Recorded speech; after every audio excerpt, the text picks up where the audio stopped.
Hello, you wonderful people, and welcome to another episode of Not Too Comic Book. This being a show where I talk about TV shows that are adaptations of comic books. For today's episode, I'm going to talk about Tower of God Season 2, Episode 6. A lot of really interesting things went down in this episode, so let's break it down. So we're immediately picking up where the last episode left off, with Yiwa interrupting Bomb's meeting with Hwa-young, but it isn't just her that he's meeting with. He also meets with Jin-sung, which I was like, this is the thing I was talking about last episode. I was like, I couldn't remember when this interaction happened. I actually forgot that Hwa-young was a part of all this, which makes a whole bunch of sense. Like, she is his guide, so of course she'd be like, you know, his thug liaison in a lot of ways. So, but it's just like, of course, I completely forgot she was a part of that. So, but yeah, this is the thing where I was like, oh, if he's going to meet someone, I thought it was going to be Jin-sung. And it's like, yeah, he even says like, oh yeah, I taught him and stuff like that. So he's the guy who mainly trained Bomb for the past 5 or 6 years. So, and he immediately recognizes Yiwa as someone from the 10 families. And it's like, oh, wait, but then he's like, oh, you're part of Viol's team? Oh, cool. His demeanor switched up, but then you can see he's also like, okay, cool. Like, because Bomb's like, yo, stop Yiwa, like, he's a high ranker, but she's like, I don't care, because it's like, once again, you're from one of the 10 families, he's thug, like, you are as opposite spectrums of, like, the pendulum as you can get. So, but it's also like, you know, Jin-sung is kind of like, okay, cool, if I need to be, I'll go ahead and kill you. So Bomb knocks her out, and then the rest of the team basically gets invited to have a sit-down. And it leads to an interesting conversation between Arkraptor and Yiwa, where it's like, right, you don't want to be around Viol so much, and why don't you pick another team? And he's like, the reason why you can't is because Wagnon told me you can't control your power, and as someone who's from one of the 10 families, you being out and about, not being able to control your power, looks bad upon your family. And she even says herself, like, oh, like, I am kind of a reject, or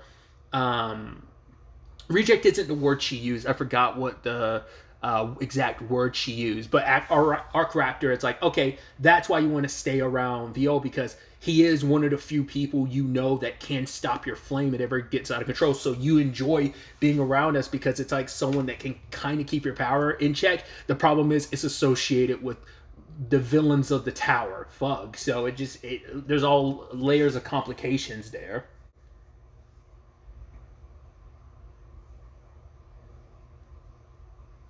And then you have Jin-sung there, sitting there, like, he's talking to Go-sing, Mi-sing, and Wang-nan about, like, how great Bomb is. He's like, yeah, I mean, how great he is. I mean, he could copy a technique after seeing it once. He's like, I know it sounds like I'm bragging, but I'm not really. It's just, my student's that good. He's that great. So, and I love that about Jin-sung's character. Like, he seems so jovial, but like I said, with the Yiwa thing, you saw, like, oh, it's a switch. He can be like good and comforting, but he could also be a bad guy if he needs to be. I mean, that's Fug in a nutshell. But Hwa-young ends up telling Wang-nan the truth about everything, why Bomb became Viol Grace. It isn't just about climbing the tower to go after Rachel. It's because Han-sung was like, yo, if you don't do this, we will track down every one of your friends. Every test you fail, every time you don't do something we tell you to do, we will kill one of your friends. And it's like, oh, first of all, let's start with Rachel. And Bomb was like, no, don't. And she's like, Han-sung was like, well, why? She literally betrayed you to get to the top of the tower. Why would you, like, the fact of the matter is how cruel of a betrayal it was. The fact is that the scum at the top of this tower means so much more to her than you. And yet here you are still trying to protect her, because it doesn't erase the fact is, even with that betrayal, even sitting in it, it's still a fresh wound at that point in time. It's still festering all these years later. It's still the thing of, this is the person that was Bomb's everything, you know? So it's hard to really turn that off when she gave your life meaning. She was the first person you met, and she brought light to your dark world. When you didn't know, all you knew was darkness. She was that shining light for you. So it's like, it's not easy to shake then versus now, you know?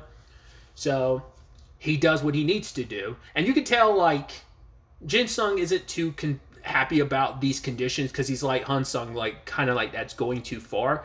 That's the thing of, like, once again, he does legitimately have a soft spot for VO. Like, VO, as Hwa Young talks about it, where it's like, Wang Nan's like, oh, you guys are scum. And she's like, what, did you really not realize we were bad guys? But the fact of the matter is, it's just, even she's like, yeah, some of us do feel bad about the role that's been cast upon Baum, because it's like, yeah, it's just kind of the role God cast for him, and he's stuck in that position. But it's like, who else is going to make Fug's wish come true? Like, what? Because everyone in Fug, like, they're united in a mission, but everyone wants different things for VO. Like, it's a grand thing of just killing Jihad. Because she also says, like, Baum is a very special case because he's an irregular, he can kill Jihad because he's a person who's never made a contract with the administrators. Like, so no one in the tower could spill or kill Jihad, but that's what makes Baum so special, both as an entity in this tower, but also, you know, as a Slayer candidate.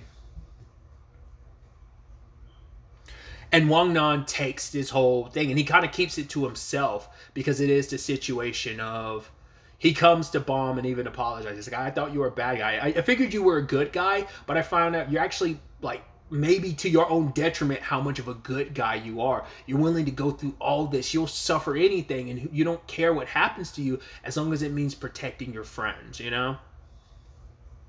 And so Yiwa comes because she wants to, like, talk to VO, I guess, about things, but we never get any clarification about what she wants to talk about, because Wagner was teasing her, being like, oh, you're jealous of the redhead. It's like, oh, Mr. VO, all these beautiful women around you. My rival has stepped up. And she proceeded to try and catch him on fire. The others show up, and they're trying to avoid her flames. And just all you have is Jin Sung watching me like, wow, like, she got a really nice team around you. Because even Hwa Young says, oh, like, Baum was supposed to form a very specific team. Jin Sung was sent here to kill all of you. But the fact of the matter is, he actually kind of likes you. Once again, he can be cruel and evil if he needs to be. Just like I said, anyone in Fug. But he is a big softy when it comes to VO. It's like, so if VO says, like, you're okay, then I trust his judgment, you know? But also, like, you know, Baum doesn't want anyone else to die, especially for him. It's not just about protecting his friends who are climbing the tower anymore. It's about protecting these people too. So it's a lot Baum has riding on his shoulders. But what I also love is that they do have another unexpected visitor they're unaware of, but Jin Sung sees, and it's Karaka himself. I'm like, yeah, Karaka!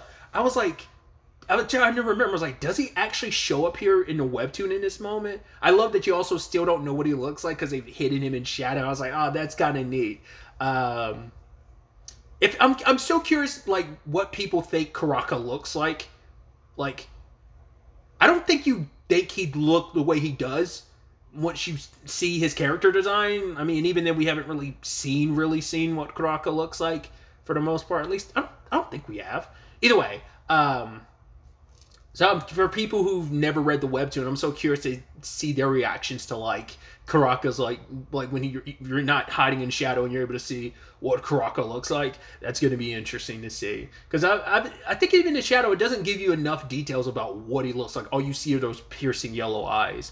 But either way, it's kind of interesting. Like, even if Karaka wasn't there in the webtoon, which I'd assume this is probably straight out of the webtoon, but I mean, it makes sense why he'd be here. As a Slayer, it makes sense. He's like, yo, who's this kid that the Slayer candidate that Fug is making such a hubbub about? He also has another reason for being here, but it still circles back and connects to Baum.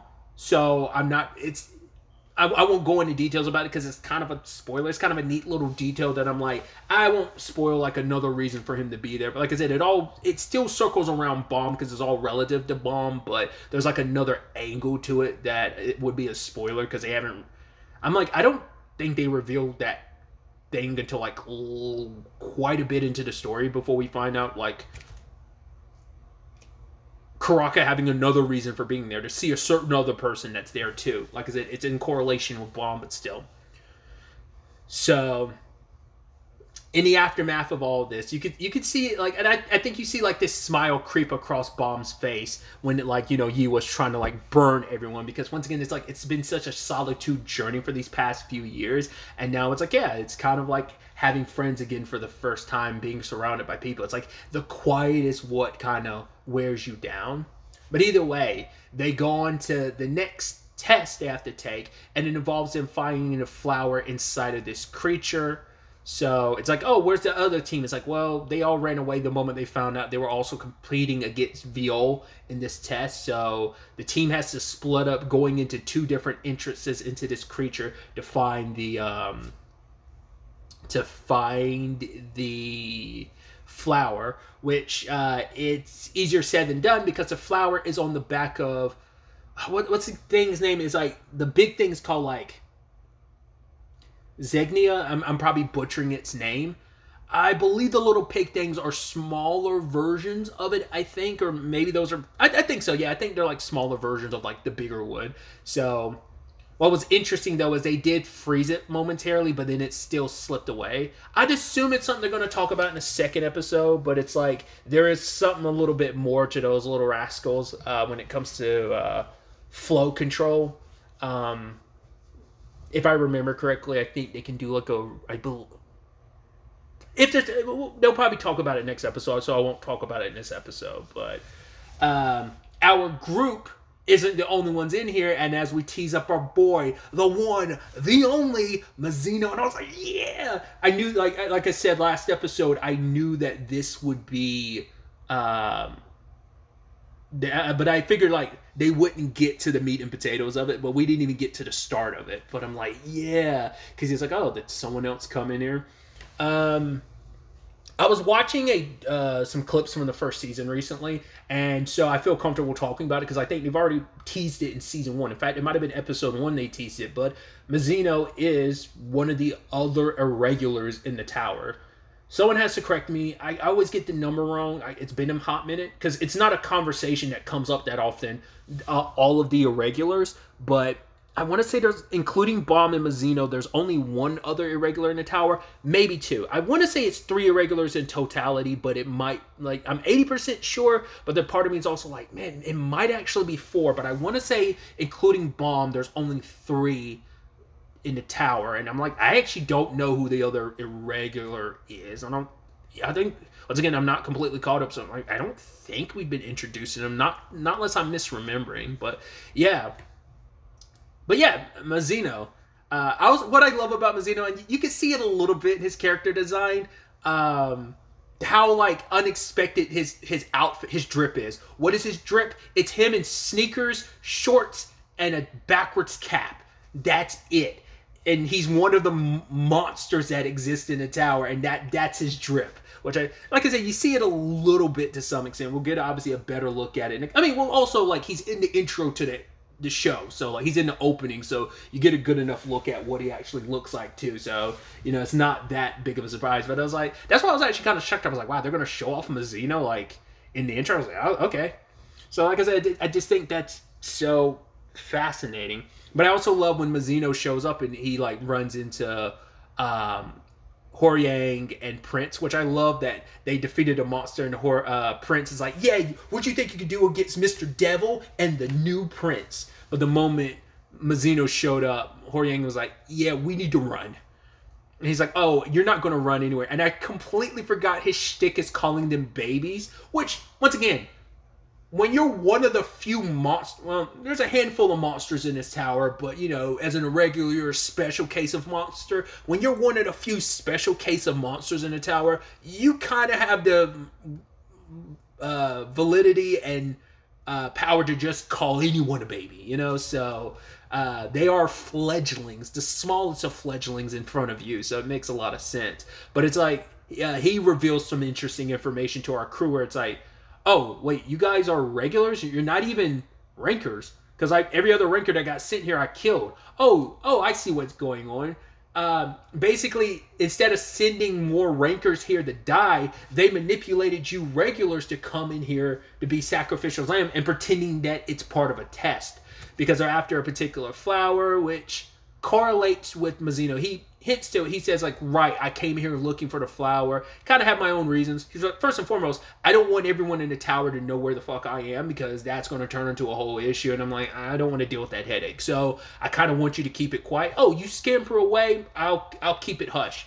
So Hwoarang and Prince are like, okay, we'll quit the test. But Bomb, the moment he shows up, and Horyang is like, right, well, quit the test. It's like, well, he can't. He can't afford to fail the test. And they're like, oh, well, we can take it again. It's like, no. Even if it's against a monster like Mizuno, I'm going to have to do this. Which even he's like, wow, I like the look in your eyes. So if you really think you're going to take your shot, baby. So, and at the same time, Wagnon has kind of, like I said, he's been a lot more serious. He sends Miseong after the pig with the flower on it. And even Arc Raptor later on is like, all right, the way you're interacting with Miseong, like sending her, because even him and Ghosting were like, right, let's not do this. But even, Arc Raptor recognizes Miseong's kind of scared. She's worried about her position on the team, feeling like she's not contributing or anything. And ultimately, he's like, all right, you've been like not skipping training. You're a lot more focused. Like even the missing thing, it's like, why are you doing this? And then Wagnon tells him, it's like, for every test he fails, Viol loses one of his friends. One of his friends dies. That's why he's climbing the tower, why he's doing this. It's like, it makes him so much more sympathetic. They were already kind of warming up to him as a good guy, but it makes you go like, wow, he's even better. I mean, that's what Wagnon said. So you understand. Like I said, it finally adds more context to, there's a lot more than just going after Rachel for him. There's so much more at stake for Bomb. And it's like, even now, having to go up against one of the monsters of this tower just for the sake of passing his test because he can't fail anything or he's going to lose one of his friends. I mean, they even kind of hit you with the emotional damage with like Hansong like having the list of like, the 10 names, the 10 friends. So it's like, yeah, if you don't, each and every one of them will be a potential target. So obviously, like a good chunk of next episode, it probably won't be the entire episode. Probably like maybe a third, probably half the episode. I doubt the full episode will revolve around it. I could see it being finished up before then, or at least maybe most of the episode, but just not all of the episode will revolve around Bomb versus Mizuno. I didn't even talk about it because like what was Mizuno's first name? It's like Urik or Yurik. I don't know how to properly pronounce it. If I'm not mistaken, if I'm not conflated with a different character, I want to say his first name is like Urik or Yurik. But yeah, like if we're going to have Bomb versus, it's irregular versus irregular. But once again, even amongst the irregulars, Bomb's still even more of a special case amongst a special case of monsters, so. Fascinating developments. I'm very, very excited to see ultimately where all of this ends up taking us going forward into the next episode. I believe we're at the halfway mark. I believe this season's 13, just like season 1 was. So I'm curious, like, I'm trying to remember how, because once again, it's just the pacing thing in my head of like, I'm trying to remember everything that leads up to the battle workshop. Because I'm like, I think it's like right around the corner, but I don't remember everything that leads up to it. So I could be misremembering. We might not be as close as I think we are. I'd assume I definitely know that's going to eat up quite a few of the episodes up until the end. But I'm just so curious.